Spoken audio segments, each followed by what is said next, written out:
SK Goyal साहब हमें join कर चुके हैं, फॉर्मर डिप्लोमेट हैं। गोयल साहब, बहुत स्वागत है आपका टीवी9 भारतवर्ष पर। देखिए, कल से हम जब इस ब्लास्ट के बाद से बात कर रहे हैं तो उसमें इजराइल का एंगल बहुत इंपॉर्टेंट है और इजराइल की एजेंसीज, इजराइल के ऑफिशियल्स भी भारत आ रहे हैं और इस जांच में वो भी अपना सहयोग देंगे। आपको क्या लगता है ये कितनी बड़ी चुनौती है उन लोगों की तरफ से भारत और इजराइल के संबंधों को लेकर जो इजराइल के भी दुश्मन है और भारत का भी भला नहीं चाहते?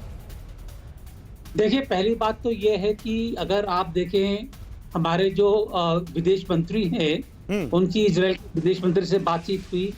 इसके बाद में जो हमारे नेशनल सिक्योरिटी एडवाइजर की बात हुई, इजराइल से भी जवाब आया है।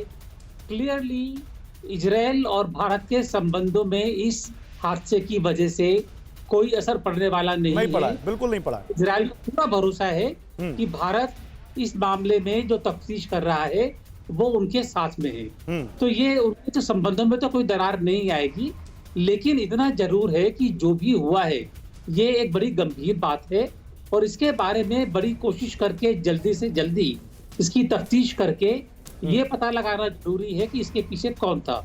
एक तो ये बात है। दूसरी चीज ये है कि पीछे कौन था, इसके बारे में काफी सारी अटकलें भी आ रही हैं कि ईरान का हाथ हो सकता है या किसका हाथ हो सकता है। मेरे ख्याल है कि संबंध इजराइल के साथ में और बाकी सारे मुल्कों के साथ में भारत के नहीं, लेकिन गोयल साहब, क्योंकि देखिए डिप्लोमेसी में संकेतों की बहुत भूमिका होती है। जी गोयल साहब, देखिए संकेतों की बहुत भूमिका होती है डिप्लोमेसी में। तो क्या ये यहाँ पर जिस इंटेंसिटी का ब्लास्ट था, लगता है कि ये एक मैसेजिंग थी, एक मैसेज देने की कोशिश थी, चाहे वो इजराइल को हो और चाहे वो इंडिया को हो। उनका मकसद किसी को नुकसान पहुंचाना नहीं, बल्कि अपना संदेश उस जगह तक पहुंचाना जहां वो पहुंचाना चाहते हैं। देखिए, ये बात तो खैर जाहिर है कि मैसेजिंग थी, लेकिन मैसेज किसके लिए था, क्या मैसेज था, मैं उसकी बात कर रहा हूं कि ये जानना जरूरी है कि सही कि किसकी तरफ से मैसेज और क्या मैसेज था ये। और ये आपने सही कहा कि संकेतों के बारे में सभी विदेश नीति जो है, डिप्लोमेसी, वो भी संकेतों पर काम करती है, लेकिन जब तक संकेत कंफर्म नहीं हो जाते हैं तो पब्लिक डोमेन में हम भी उनको लाना पसंद नहीं करते हैं, क्योंकि उसकी केवल नुकसान हो जाता है। ठीक है। तो इससे बचने के लिए एक बार थोड़ा सा कंफर्मेशन हो जाए कि किसका हाथ पीछे था, उसके बाद खुल करके चर्चा हो सकती है। जी। लेकिन गोयल साहब, लेकिन एक बात तो है, आप राजनयिक रह चुके हैं, आपको मालूम है कि राजनयिकों की सुरक्षा कितना बड़ा मसला होती है और इस जगह पर जहां पर तमाम एम्बेसीज हैं, इस तरह का ब्लास्ट करना, क्या आपको लगता नहीं कि दिल्ली पुलिस के ऊपर एक सवालिया निशान भी खड़ा हुआ इसके बाद? वो भी तब जब बीटिंग द रिट्रीट चल रही हो, उस समय तो सुरक्षा बहुत कड़ी होती है। ये आपने बिल्कुल सही कहा कि इस समय पर जबकि वहां पर बीटिंग द रिट्रीट चल रही है, प्रधानमंत्री, राष्ट्रपति, उपराष्ट्रपति सभी वहां पर मौजूद हैं उस टाइम पर।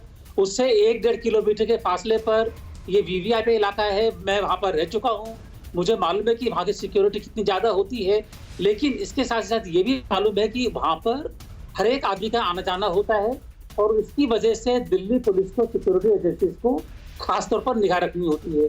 और दूसरी चीज ये, अगर कोई भी इंडिकेशन, कोई सिक्योरिटी इनपुट, कोई इंटेलिजेंस इनपुट आया रहा होगा तो उसको भी निगाह में रखते हुए सिक्योरिटी को टाइट करने की जरूरत होती है। तो मैं आपसे जो आपने कहा है, मैं बिल्कुल इत्तेफाक रखता हूँ कि कहीं ना कहीं पर सिक्योरिटी में चूक हुई है और इस सिक्योरिटी की चूक को सुधारना होगा ताकि इस तरह के हादसे दोबारा ना हो।